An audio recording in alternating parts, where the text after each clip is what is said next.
UP में मदरसों में कानून से खिलवाड़ की हिमाकत, योगी आदित्यनाथ से हो गई शिकायत। योगी के प्रदेश में मदरसे अपने हिसाब से चलाने का ऐलान, मदरसों पर भारी पड़ गया बयान। मदरसों को लेकर फैसला लेना पड़ गया भारी, योगी ने की बड़ी कार्रवाई की तैयारी। 2017 से पहले की सरकारों में मदरसे अपने हिसाब से फैसले लेते थे, यानी खुद में चलता फिरता कानून हो गए थे, और वो बनता भी था, क्योंकि चाहे वो सपा हो या बसपा, सबको वोटों की चिंता रहती थी।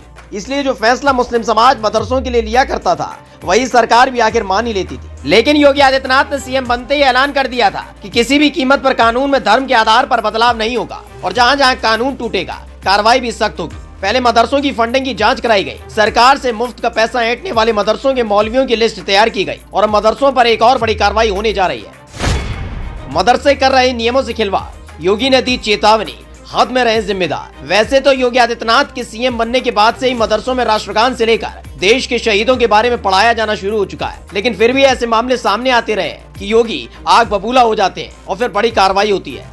इस बार मदरसों की फंडिंग या फिर मदरसों में बच्चों को आपत्तिजनक पढ़ाने को लेकर कोई विवाद नहीं हुआ है, बल्कि मदरसों में अपने कानून बनाने और चलाने को लेकर विवाद हो गया है। अमूमन सरकार की तरफ से आदेश दिया गया है कि स्कूल की छुट्टी सिर्फ रविवार यानी संडे वाले दिन होगी, लेकिन मदरसों को लग रहा था कि वो इस पर अपनी आपत्ति जताकर योगी को कटघरे में खड़ा कर लेंगे। इसके लिए वो लगातार शुक्रवार को ही मदरसे की छुट्टी करते रहे। इसको लेकर सरकार की तरफ से मदरसों का सालाना छुट्टी का कैलेंडर मंगवाया गया, जिसमें 2023 के लिए जो मदरसों की कैलेंडर जारी किया, उसमें सरकारी छुट्टियों के साथ साथ शुक्रवार की छुट्टी को साप्ताहिक छुट्टी की तरह दर्ज किया गया, जबकि रविवार को मदरसा संचालित होने की बात दिखाई गई, जिससे अब सीएम योगी गुस्से में आ गए।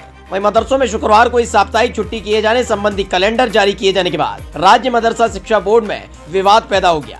रविवार को छुट्टी का प्रस्ताव रखने वाले बोर्ड के सदस्य कमर अली ने बिना आपसी सहमति के कैलेंडर जारी किए जाने की मुख्यमंत्री योगी आदित्यनाथ से शिकायत करने की बात कही। कमर अली ने कहा कि 20 दिसंबर को बोर्ड द्वारा बुलाई गई एक बैठक में उन्होंने मदरसों की छुट्टी शुक्रवार की जगह रविवार को करने का प्रस्ताव रखा था, और बोर्ड अध्यक्ष जावेद ने सार्वजनिक रूप से कहा था कि इस प्रस्ताव पर जनवरी में होने वाली बोर्ड की पूर्ण बैठक में फैसला लिया जाएगा। इसी बीच जावेद ने 24 दिसंबर को बगैर बताए साल 2023 के लिए मदरसों की छुट्टी का कैलेंडर जारी कर दिया, जिससे राज्य मदरसा शिक्षा बोर्ड में विवाद हो गया है कि चाहे प्रदेश के स्कूलों या फिर मदरसे, कोई भी कानून से ऊपर नहीं है और सरकार से ऊपर नहीं है। लेकिन गाए बगाए हमेशा से ही मदरसे विवाद पैदा करने की स्थिति में रहते हैं, और जब उस पर आपत्ति जताई जाती है तो सरकार पर मुस्लिम विरोधी होने की तोहमतें लगाने लगते हैं। शुक्रवार की छुट्टी का विरोध करने वाले कमर अली ने मदरसा बोर्ड के अध्यक्ष पर मनमानी करने का आरोप लगाया और कहा कि वो किसी भी काम से पहले बोर्ड के सदस्यों से कोई राय नहीं लेते। बोर्ड के सदस्य मुस्लिम कौम के लिए जवाबदेह हैं। ऐसे में नुकसानदायक फैसलों की स्थिति में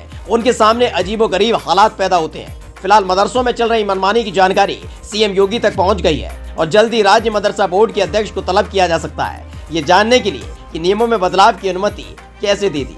आपको क्या लगता है, जब कानून एक है तो अपने हिसाब से कानून में परिवर्तन, वो भी धर्म के आधार पर, कितना जायज है? अपना जवाब कमेंट बॉक्स में जरूर दें, और पेज को लाइक और सब्सक्राइब करना ना भूलें। Special desk India 7 now.